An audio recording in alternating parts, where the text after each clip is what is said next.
आजची रेसिपी आहे तांदळाच्या पिठाची अगदी कुरकुरीत आणि क्रिस्पी अशी मठरी। खूप छान आणि टेस्टी ही रेसिपी बनवून तयार होते। तुम्ही पण ही रेसिपी नक्की ट्राय करा। चला तर मग आपण तांदळाच्या पिठाची मठरीची तयारी करूया। तुम्हाला माझी रेसिपी आवडली तर माझ्या चॅनलला सबस्क्राइब करा आणि बेल आयकॉनला क्लिक करा। मी हे तांदळाचं पीठ घेतले, 1.5 कप आहे। 1 कप आधी आपण घेऊया, आणखीन हे अर्धा कप आहे। हे मी चाळणीने छान चाळून घेतले आणि मसाले घ्यायचे। मी 1 चमचा धणेपूड आहे, 1 चमचा लाल तिखट आहे, पाव चमचा हळद आहे, पाव चमचा हिंग आहे आणि चवीनुसार मीठ आहे। हे सर्व आपण मसाले ॲड करू। तुम्हाला तिखट आणखीन थोडं जास्त पाहिजे असेल तर तुम्ही करू शकता ह्याच्यापेक्षा जास्त। मी 2 चमचे जिरं घेतले, 2 चमचे सफेद तीळ आहेत आणि 1 चमचा ओवा आहे। हे आपण ह्यामध्ये ॲड करू आणि ओवा आपण आपल्या हातावरती असं घेऊन मी दाखवते तुम्हाला। या प्रकारे घ्यायचं आणि थोडंसं असं चोळून टाकायचं की जो ओव्यामध्ये चा स्वाद असतो त्या मठरीमध्ये खूप छान असा टेस्टी उतरतो आणि खूप छान लागते ही मठरी। आणि हे आपण सर्व जिन्नस एकजीव करून घ्यायचे। आणि ही मी 15 ते 20 कढीपत्त्याची पाने घेतली। ही एक दक्षिण भारतातली रेसिपी आहे। तिथे ह्या रेसिपीला तट्ट असं म्हणतात।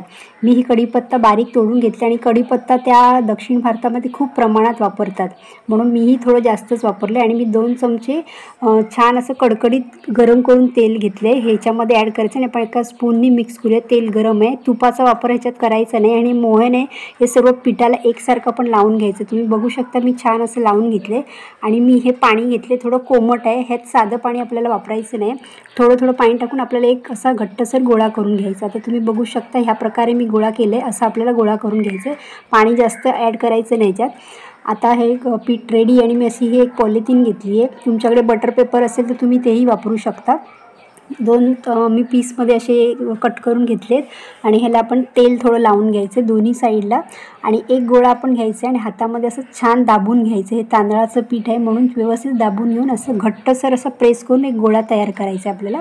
मी करून दाखवले तुम्हाला। आणि असं आपण एक गोळा ठेवायचा आहे, थोडंसं प्रेस करून घ्यायचं आहे आणि असं हे पॉलिथिन दुसऱ्या साईडने पॅक करून याची एक वाटी घेतली आणि असं प्रेस करून घ्यायचं आहे। आणि प्रेस करून झालं की सर्व बाजूने आपल्याला असं एकसारखं करून घ्यायचं, पातळ करून घ्यायचं। ही मठरी जाड नाही ठेवायची आहे, एक व्यवस्थित असं करून घ्यायचं आहे। दक्षिण भारतामध्ये ह्याला तट्टू असं म्हणतात। तुम्ही म्हणणार तट्टू म्हणजे काय, जशी आपण भाकरी कशी थापतो त्याला दक्षिण भारतामध्ये तट्टू असं म्हणतात।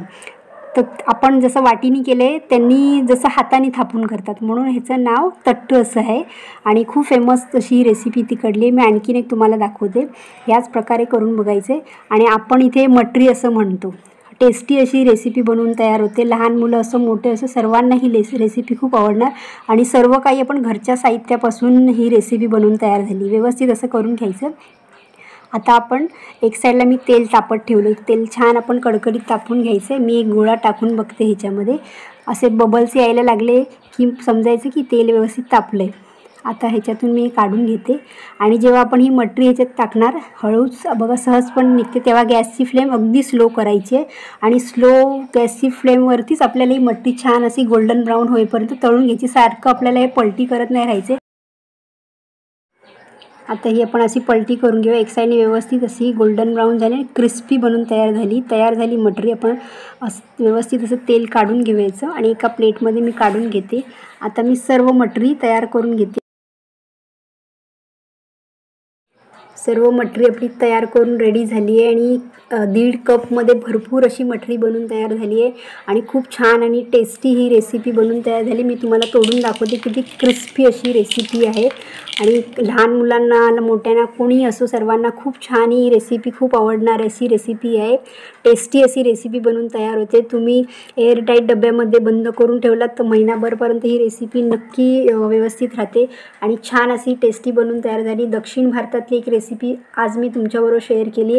ह्याच्यामध्ये दक्षिण भारतामध्ये कांदा लसूण आणि मिरचीचं पेस्ट करून सुद्धा टाकतात, की असं चव खूप आणखीन छान लागते। पण मी आज तुम्हाला थोडं वेगळ्या पद्धतीने माझ्या पद्धतीने मी तुम्हाला दाखवली रेसिपी। ह्या पद्धतीने तुम्ही केलात तरी खूप छान आणि टेस्टी बनते। जसं मी सांगितलं दक्षिण भारतामध्ये करतात त्या प्रकारे केलात तरी खूप छान लागते। तुम्हाला ही रेसिपी कशी वाटली मला नक्की कमेंट करून सांगा।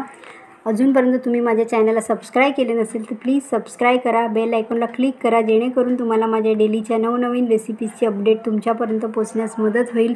लाईक करा, शेअर करा. तुमचा महत्त्वाचा वेळ काढून माझी ही रेसिपी पाहिल्याबद्दल तुमचे खूप खूप धन्यवाद. पुन्हा भेटूया अशाच एक रेसिपीबरोबर. तोवर मस्त राहा.